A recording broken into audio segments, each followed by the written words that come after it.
In this week's drive, we slam, bam, slide and prang into the wall. See the writing on the wall for a champion. Look down the field, a long way down. And see through the smoke and mirrors to the future. All this and more in this week's Drive.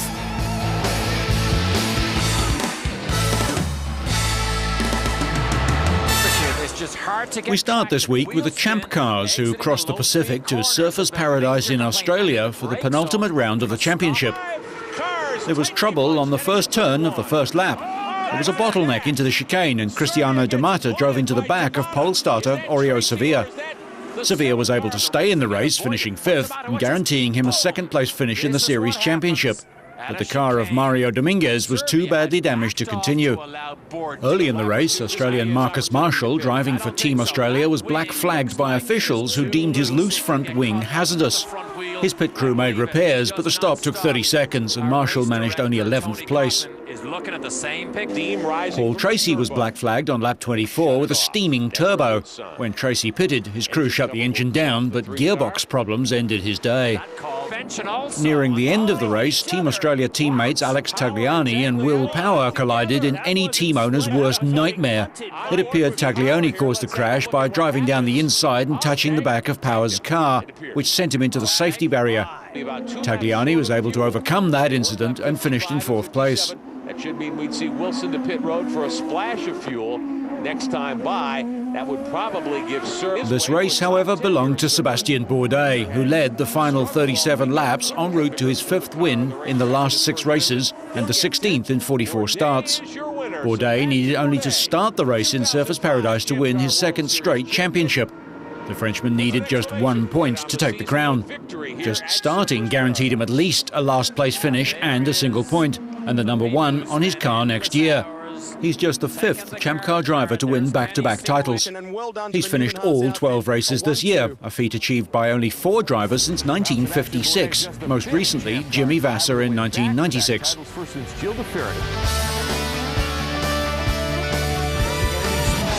The Martinsville Speedway, at just over half a mile, is the oldest, shortest and tightest track used in NASCAR's Premier Series.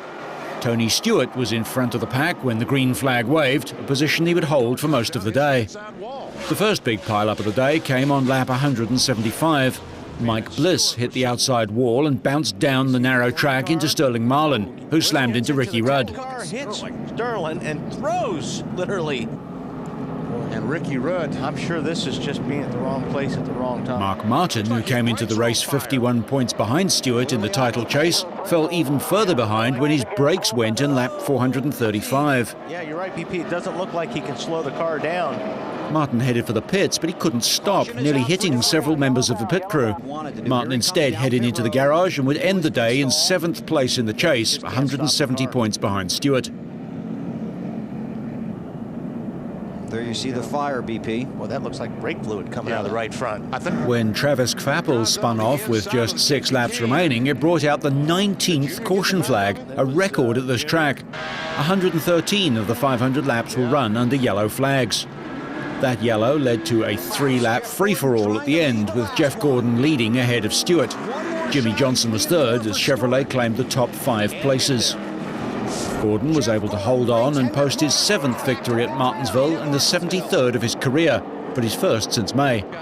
Gordon, a 4-time champion, didn't qualify for the 10-race final chase for the championship playoff and has finished in the top 10 just 3 times in 14 races. Steve Letarte, the winning crew chief today, Bill. 4th win of 2005 for Jeff Gordon.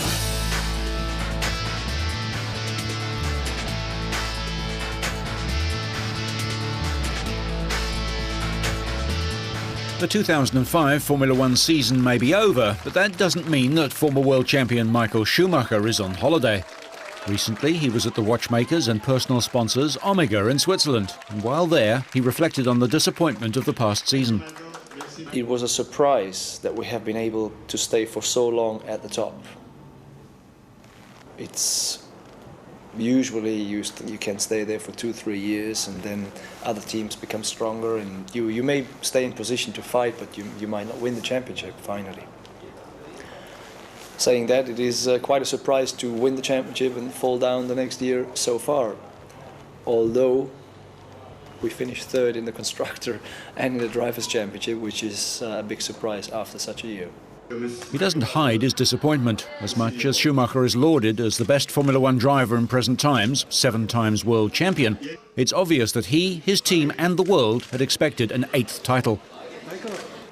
Everybody is greatly disappointed after the performance of this year, and it's not our standard, absolutely not, and you believe that we're all highly motivated to come back to our normal performance.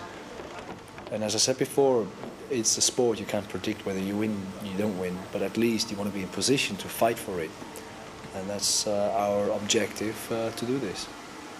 As is often the case at the end of a Formula One season, there are discussions about changes in rules, some of which Michael welcomes. I'm quite glad to see tyre changes coming back due to the fact for safety was at certain stages very unsafe, plus the effort in testing to test each tyre for full race distance meant you had to do a tremendous number of laps, and in this respect I'm glad in general. If you look at the total picture, it goes the right direction, but in details you always could have some fine-tuning. The big question is how much longer Michael will compete. The only record he hasn't claimed is the number of pole positions, currently held by the late Ayrton Senna. Well, basically I have a contract which goes until the end of next year. At some stage next year I want to make up my mind to how is my future looking.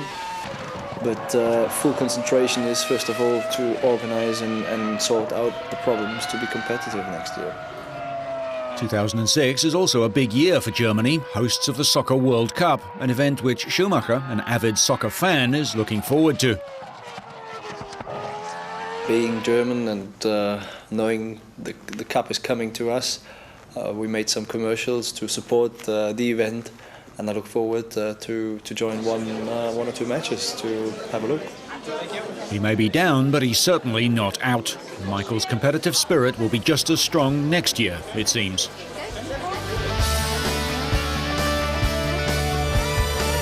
Formula One Supremo Bernie Ecclestone and team bosses gathered in London to approve changes ahead of next year's racing. Next season will see a switch to a knockout qualifying system with tyre changes making a comeback, but Ecclestone was cautious when asked about the changes before the meeting. Well, it's nothing really, just trying to sort out the qualifying for next year. Was he interested in anything in particular? I'm interested in everything. Was he hoping for detailed agreements? Do you think what qualifying 2008 regulations, there's enough consensus? Only general regulation, that's all, nothing else. For qualifying, On qualifying sessions? We will get a change. We've got to have a change. He was followed in by Renault's Flavio Briatore and McLaren's team chief Ron Dennis, whose team enjoyed a mid-season renaissance to finish a fighting second in the 2005 championship. Next to arrive was the head of Williams Formula One, Sir Frank Williams, who's just lost BMW as a partner, and Ferrari's managing director and team chief Jean Todt, who masterminded the Scuderia's run of success and will be focused on regaining the top spot. BAR Honda's boss Nick Fry was hopeful. Yeah, hopefully productive. Peter Sauber has sold his team to BMW and arrived for the meeting not in a chauffeur-driven limousine, but in a taxi. Red Bull team's Christian Horner was attending his first team boss meeting. Bridgestone's Hiroshi Yasukawa, the team suppliers for Ferrari, Minardi and Jordan, have been blamed for Ferrari's lack of competitiveness. Formula One is in the throes of a power struggle, pitting 5 major car makers against the governing body and Ecclestone. Mercedes, BMW, Renault, Honda and Toyota are threatening their own series from 2008 unless they get greater transparency, more of the revenue and a level playing field for all participants. The main proposals that were discussed today were changing the qualifying next year into a system where the cars are going to run much more on the circuit, and we're going to eliminate the slower ones in 2 stages. Then the 10 fastest will go for the last 20 minutes, running as many laps as they like. In addition to that, we're going to change tyres during the race, again, like we did in 2004. The need for keeping one tyre all the way through the race, which was done for keep the cars a bit slower this year. That will have disappeared with the new, smaller engines. And probably the biggest change is the agreement that in 2007 will bring in radically new shaped cars with much bigger wheels and tyres, slick tyres, and a single tyre manufacturer. That's got to go now to our technical working group to look at the details, but the principle has been agreed. Sunday qualifying was introduced this year and then abandoned after 6 races because of protests. Tyre changes are also making a return, despite objections from some teams. Well, the changes for 2007 are to enable the cars to overtake. At the moment, you need more or less a 2-second advantage in order to overtake, and we feel that's too big. We'd rather have cars able to overtake more or less at will. That will be the case with these new regulations. Mosley was also asked for his vision of the sport in 2 years' time. I think we're going to have, with any luck, the full 12 teams back in, so we get completely full grids, competitive cars, a reduction in costs so that the independent teams can survive and it isn't just teams that are backed by a major manufacturer. And then generally better racing, more overtaking, closer competition. All of those things I think we're now well on the way to achieving. Good. I think we're going to find, I just hope Ferrari get back to where they should be, and we're going to have 3 or 4 teams really competing, which is what we need. It was a positive meeting. I think some very good outcomes of it, and I'm sure the FIA will publish very shortly what those outcomes are. And as I say, my first commission meeting, and it was held in a very positive light.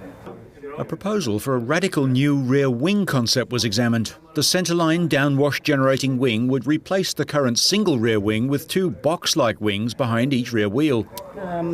I think it's too early to say. Most of us only saw those changes this morning in the newspaper before we came into the room.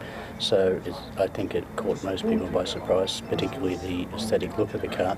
And I'm sure that because now it has to go through a process of gaining 8 votes out of 10 in the technical working group, I'm not so convinced that it's going to go through. Not for 07. 08, it's a different story.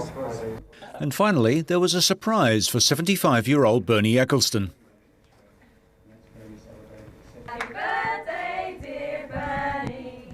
Happy birthday to you. Is it?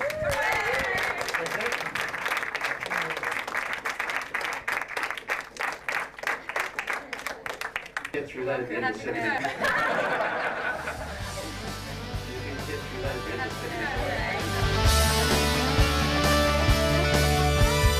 Looking to the future now, Opel recently showed a concept car which points the way to the German car maker's view of what the sport utility vehicle should be. With its 4-wheel drive Antara GTC, or Gran Turismo crossover concept vehicle, Opel demonstrates how dynamic and athletic an SUV can be. The basic design of the body is characteristic of an off-road vehicle, short overhangs for large angles of approach and departure, rolling on 20-inch aluminium wheels. It also has the typical features of a coupe, 2 doors and a tailgate, frameless side windows without a B-pillar, and an elegantly sloping roof towards the back. All the lights in the Antara are light-emitting diodes, which have a longer life and shorter response time than conventional lamps. The styling picks up on Opel's current designs, which have gone into production, such as the Speedster, Astra, Tigra and Zafira. Opel have confirmed that a road-going Antara SUV will be on sale next year. It is our interpretation of this relatively new crossover segment. It's tough, it's athletic, and emotional. Firstly, from a distance, you can really appreciate the cool coupe upper with this kind of SUV lower proportion. You know, this proportion is intended to visually communicate driving enthusiasm for the adventurous spirit. The body colour Everglade mica features glimmering pigments normally used on banknotes. The contrasting dark bumpers and the bottom body strip on the side demonstrate rugged protection. Inspiration for this came from the soles of sports shoes, which no longer confined to under the shoe. Even the profile of the tyres is the work of the design team, and the pattern is repeated on the rubber pads on the pedals. Antara also meets demanding practical requirements. The tailgate, for example, has a pantographic hinge. Thanks to this innovative design, when it is opened, it swings upwards and to the front so that the person loading the vehicle is not forced to step backwards. The door handles sit flush with the body and only slide out when the owner approaches the vehicle with an electronic transponder opening device. The two rear seats can fold away completely, producing a completely flat loading area. The front seats are anchored on monorails and look as if they're floating. They slide forward right up to the instrument panel to allow the passengers to climb more easily into the rear seats. The Antara is powered by a 156 kilowatt twin-turbo version of Opel's 1.9-litre common rail diesel engine. With its hefty torque at low engine speeds, 400 Newton-meters at just 1400 RPM, the two-stage turbocharged diesel is ideal for this type of vehicle. In combination with a 6-speed automatic transmission, computer simulations suggest the four-wheel drive Antara concept could see a top speed of over 210 kilometers an hour and an acceleration from 0 to 100 in around 8 seconds. Despite burning diesel fuel, the transverse four-cylinder engine features two overhead camshafts, 4 valves per cylinder, and a variable turbo blade geometry. Fuel supply to the cylinders is controlled by a common rail system with a pressure of up to 1600 bar. The heart of the innovative twin-turbo technology is forced aspiration through two exhaust-driven turbochargers, which, unlike biturbo systems, operate in series rather than in parallel. A small, highly responsive turbocharger for low engine speeds, and a larger turbo designed for high output which takes over as the revs build up. Thanks to its superior efficiency, the twin-turbo system can achieve an extremely high specific power output without the disadvantages in fuel consumption and exhaust emissions. One familiar feature is the roof of the Antara. Along the length of the car are two skylights to allow more light into the interior, an option with the new Zafira. The strip between them is equipped with storage compartments. The contrast between luxurious looks and muscular detail extend to the interior.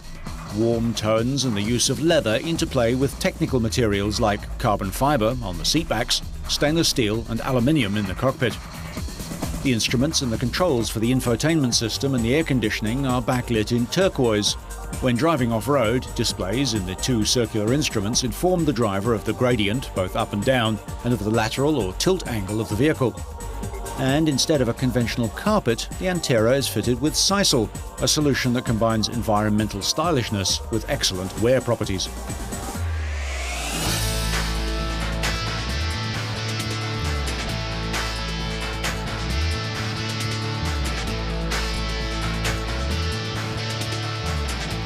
For the second time this season, Belgium's Thierry van den Bosch had a perfect weekend with 2 wins in the S1 class in Athens. The reigning champion had beaten Ivan Lazzarini by 10 seconds in the opening race. The second race was more difficult, Germany's Bernd Hiemer pressuring him all the way. Lazzarini of Italy had a heavy crash in the off-road section on lap 4. Second in the first heat, Ivan was third when he crashed, handing third place to teammate Delapine. Delapine was soon chased down by Jürgen Kunzel. Third in the first heat after a crash, Hiemer finished second overall behind Van den Bosch, followed by championship leader Gerald Delapine, who maintained his lead with points for a third and fourth place finish.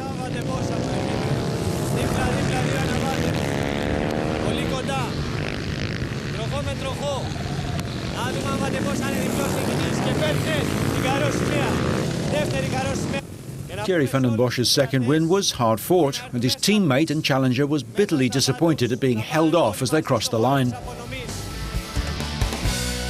Delapine heads into the last round of the series in Italy with a strong lead of 20 points over Bernd Hiemer and 31 over van den Bosch. In the S2 category, Boris Chambon of France twice managed to steal a lead from second position on the grid, but in both races the pack put him under enormous pressure. Jérôme Girardot was one of his main rivals and battled with him during the first race until the last lap. The reigning world champion changed settings for the second race on his Aprilia. In the second heat, his main rival was Belgian Eddie Seal, who recovered after a disappointing opening race.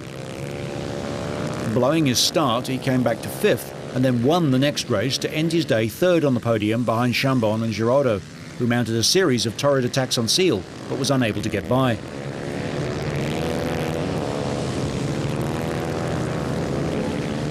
Third and sixth, Adrien Charret lost the red plate, but is only 5 points in the standings behind Chambon, who is leading the series for the first time this season by a solitary point over Seal.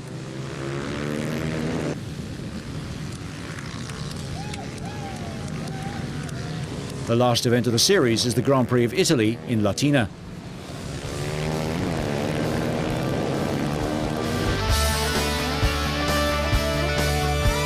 Finally, we'll take a look at a works team that we've only seen when they get lapped. A works team with some top-notch drivers who might never win again, but haven't given up trying. A works team which goes to the races, works the long hours, spends the money, and tries to be enthusiastic about coming ninth. Over the years, Drive has reported on many forms of motorsport, 2 wheels and 4, on land, sea and sky. Motorsport being what it is, we've followed the fortunes of the winners, the leaders, the fastest and the quickest. Sometimes a perennial winner becomes a loser for a while, stoic Michael Schumacher for example, while others overstay their best-by dates like Max Biaggi. But what of the entrants who never get near the podium, who only smell, not taste the champagne, and hear of but don't see the checkered flag? One such squad is the Chevrolet team of Alain Menu, Nicola Larini and Robert Huff, racing in the World Touring Car Championship. The team's press releases contain depressingly bald statements like, "An electrical problem shut off his engine and started filling the cockpit with smoke at the end of the first lap." But they keep at it, and for that we salute them. The team's drivers include the immensely experienced Swiss ace Menu, twice British touring car champion, who can list Formula Ford, Formula 3000, an Opel Astra V8 in DTM and a Ferrari at Le Mans on his resume. Similarly, Larini lists Formula 1 and DTM races among his qualifications. Formula 1 drivers don't necessarily make top-class touring car drivers, but Nicola Larini is proof that they can. The 40-year-old Italian succeeded straight away in turning the experience he gained in 48 Grand Prix, including driving for Ferrari, into victories behind the wheel of touring cars as a 15-year Alfa Romeo veteran. He won the Italian Super Turismo Championship in 1992 and followed this up with a DTM title in '93. In the European Touring Car Championship, forerunner to the World Championship, Larini chalked up 8 victories. At 25, Briton Rob Huff is the youngster of the team, but he already has a string of karting, single-seater and saloon car championships to his name. The cars they drive are badged as Chevrolet Lachettis, based on the version sold in Canada, itself based on a Korean Daewoo model. Both Daewoo and Chev brands are part of General Motors. According to regulations, each car weighs 1,140 kilograms, carries a maximum of 50 litres of fuel, and has a 2-litre 4-cylinder twin-cam engine producing about 270 brake horsepower at 8,500 RPM. Depending upon the gearing used in the 6-speed sequential gearbox, top speed is anything up to 254 kilometres an hour on the 9 by 17-inch wheels and Michelin slick tyres. To be fair, the team was only formed 2 years ago and is still gathering data which will be channeled into next year's efforts. One round from the end of the series, Menu lies 16th, Larini 18th and Huff 19th, with 5, 4 and 3 points respectively. In the Manufacturers' Championship, Chevrolet trails in 4th place, behind BMW, Alfa Romeo and Seat. And finally, the flag falls, but not this time for the Chev, which is sadly a lap down. So whether you're standing up to celebrate yet another win, or sitting down to celebrate yet another year, so you stay on track and up to speed, make sure you catch next week's Drive